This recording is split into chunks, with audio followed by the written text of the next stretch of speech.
Oh, my goodness gracious. Great balls of fire. R.I.P. Jerry Lee. You know what that means. We are in the wee hours of the AM, and we got 2024 WWE Survivor Series War Games on the horizon coming this Saturday. But first and foremost, on behalf of me, El Tucatente, the Ultimate Sensei, your host of Bumps and Bruises, and featuring your co-host, El Padrino. Thank you for joining us, as always, El Padrino. No problem. And with that being said, we both wanted to wish you, I will speak on behalf of both of us, a very special, happy, blessed, and wonderful, happy Thanksgiving, and hope you and yours is having a great, blessed, and wonderful holiday. And we are thankful for everybody that has tuned in, watching, and has been supporting all along the way. And with that being said, we also appreciate our fellow wrestling fans. But however, on Bumps and Bruises, I know you're unfamiliar with the show, El Padrino. I know this is your first time debuting on it, and we are in the crazy wee hours of the Thanksgiving AM. But we do like to go match by match, and we like to give our potential spoilers, our hot takes, and our predictions on who's going to win in each match. Now, something I did want to throw out before we start stating our predictions is I wanted to say a special thank you to El Padrino. A thank you on Thanksgiving. Imagine such a thing.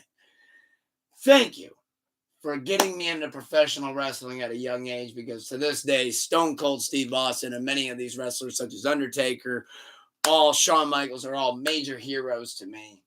And on a serious note, I can't thank you enough for getting me into it, because look at all this time later, we are here now, live, talking about it. So thank you.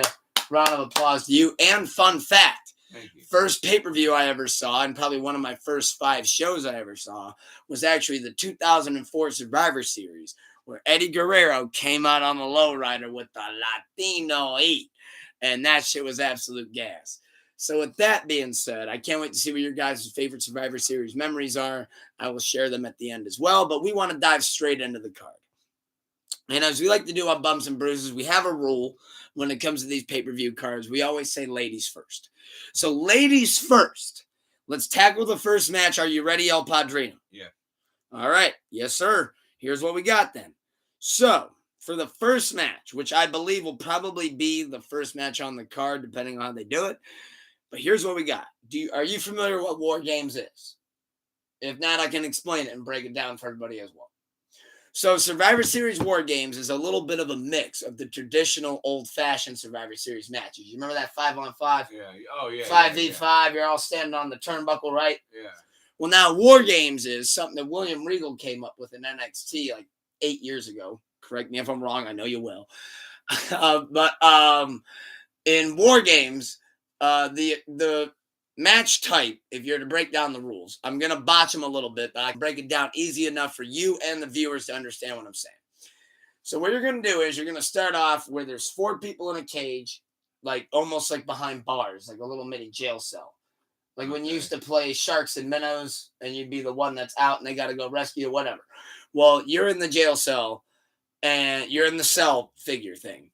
And 1-1 starts, but it's a double cage. It's 2 rings with 2 cages, but there's no middle in between the middle of it. So essentially it's like just one rectangular long steel cage match. Got ya. And you get one superstar enters 1 by 1, kind of like an elimination chamber. Right. They fight ahead of time to get their odds favored to who comes out first type shit. So, with that being said, here's what you got for the 2024 Women's War Games match. We got Rhea Ripley, Bianca Belair, Naomi, Io Sky, and Bayley versus Liv Morgan, Raquel Rodriguez, Nia Jax, Tiffany Stratton, Candice LeRae. Who do you got?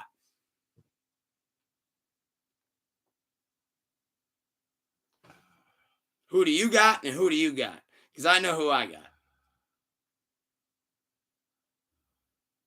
Calling it now. I'll throw mine out first. I think Rhea Ripley's team wins. Rhea Ripley's got that red-hot feud going with Morgan. I don't see a world where Judgment Day wins this one. And Nia Jax and all them. I just don't. You mean to say the names one more time? I can. Go ahead real quick. Rhea Ripley, Bianca Belair, Naomi, Io Sky, and Bayley versus Liv Morgan, Raquel Rodriguez, Nia Jax, Tiffany Stratton, Candice LeRae.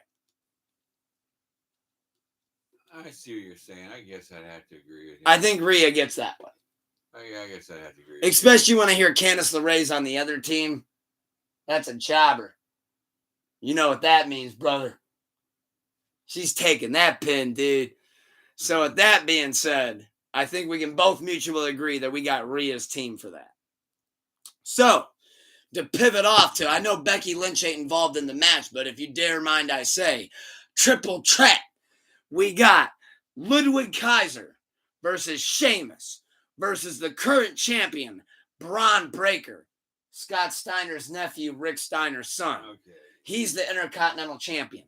Triple threat. I know we usually do different rules when we're just picking live on pay-per-views, but for this sake, for Bumps and Bruises sake, you only get one pick. So Ludwig Kaiser versus Braun Breaker versus Sheamus. Braun Breaker is the Intercontinental Champion. Who do you got? I got, and still, Intercontinental Champion, Braun Breaker. Where the dog's at? And I say, if not him, then I go Sheamus. But Ludwig takes the pin. I was going to pick Sheamus. So you go Sheamus, I go Braun. Yeah. All right, interesting. Well, let me tell you something with that does make that extra interesting. Is that Sheamus, the only title that he's never won is the Intercontinental Championship. He's never won that. Okay. So if he wins that, he's what you call a Grand Slam champion. A Grand Slam champion in WWE is if you can win the WWE title, the World Heavyweight title, Intercontinental title, US title, be a tag team champion. That's the only way you become a Grand Slam champion. Right. Well, I like that pick.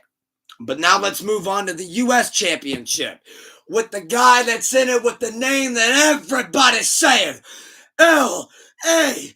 Knight versus Shinsuke Nakamura for the US title. L.A. Knight versus Shinsuke. Who do you got, El Padrino? You know who I got. Well, watching this guy gain popularity this quick, the LA Knight guy. My goodness, he's getting close to Stone Cold. He's probably gonna. Yeah, that U.S. title belt, dare I quote Jordan Belfort, but that U.S. title ain't going fucking anywhere. With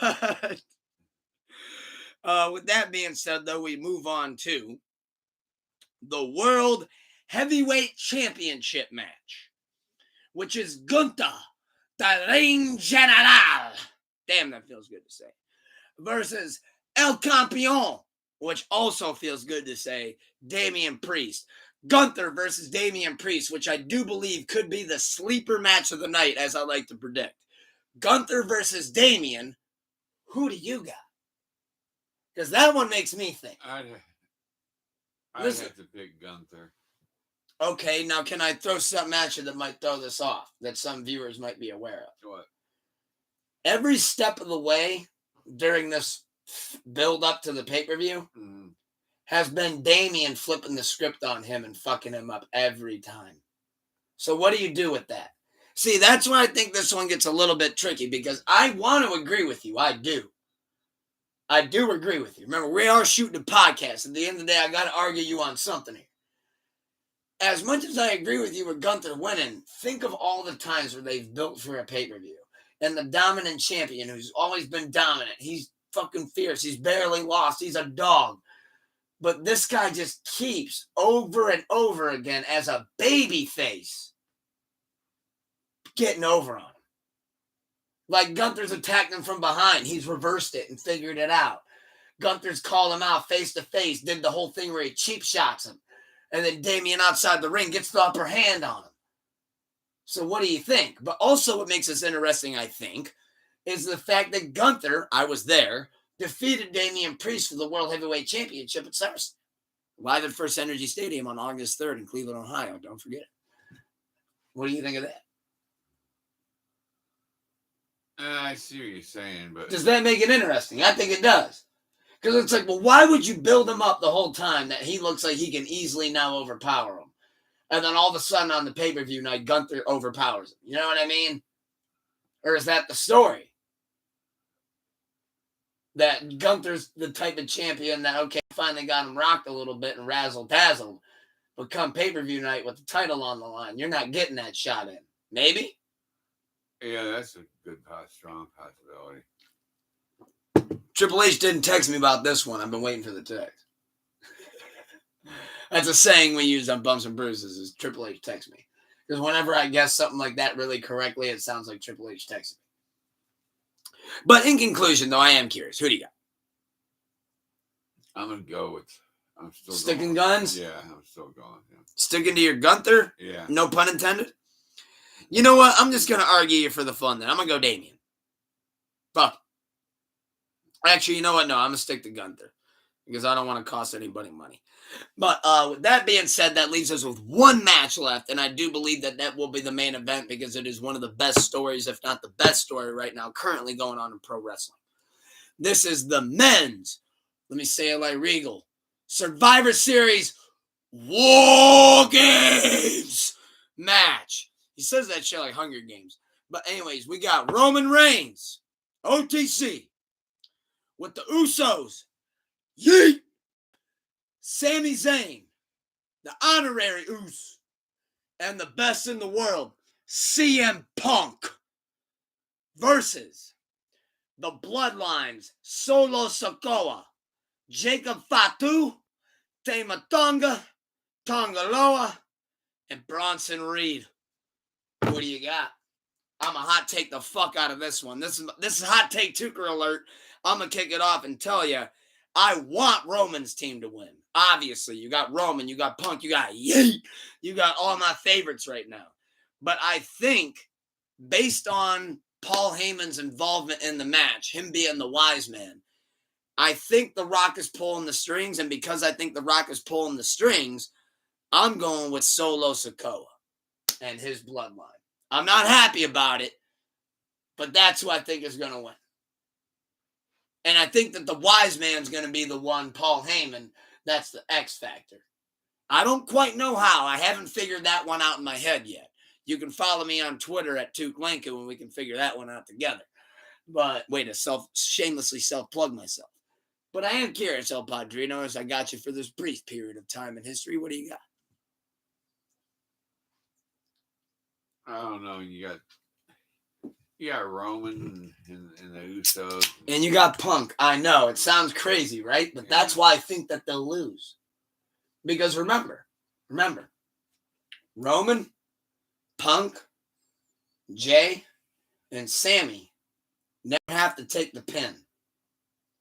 Think about this. You got 4 guys that are red hot over, right? I'm literally wearing Jay Uso and CM Punk's fucking merch, holding the fucking one up, calling Sammy the honorary Us. Did you notice anything about what I just said? I never once mentioned Jimmy Uso.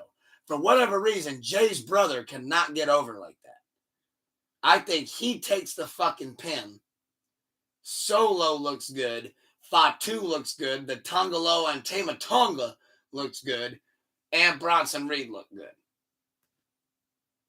Now what do you think? Because you know me. I like throwing those takes at you. Then you go, well, I didn't expect that. And keep in mind, even though he did get me into pro wrestling and he's been a lifelong pro wrestling fan, that he doesn't keep up quite nowadays with everything like he used to. Fair? Yeah. I still can't go against Roman and all that. You're not going against it? You're holding the one? Yeah. Well, with that being said, we all should be holding ones, but I think, unfortunately, Solo will be holding the one at the end of the men's War Games. So with that being said, thank you for joining us on this bonus episode of Bumps and Bruises. Thank you for tuning into this whenever you get a chance. I know it is Thanksgiving, and with that being said, I just want to say, mind if I speak on behalf of both of us? Oh, go ahead. Thank you once again for everybody that has subscribed and being tuned in on our fellow wrestling fans. I love hearing us bullshit and banter, and I love engaging with you guys and going back and forth. Survivor Series War Games this Saturday, but today, make sure, especially today, that you wake up and remind yourselves of 3 things you're grateful for, and even make sure that you do that throughout the day, and take a look at everybody around your Thanksgiving tables and make sure that you realize how blessed you really truly are. And with that being said, it's Mr. Keep the Love High. And you know where the hate goes. It goes low. So with that being said, I love you guys from the bottom of my heart. Happy Thanksgiving. I'm thankful for many things in life. And one of them things is I'm thankful for y'all. So with that being said, keep the love high and the hate low. El Tucretente, the ultimate sensei. We'll see you soon. Peace.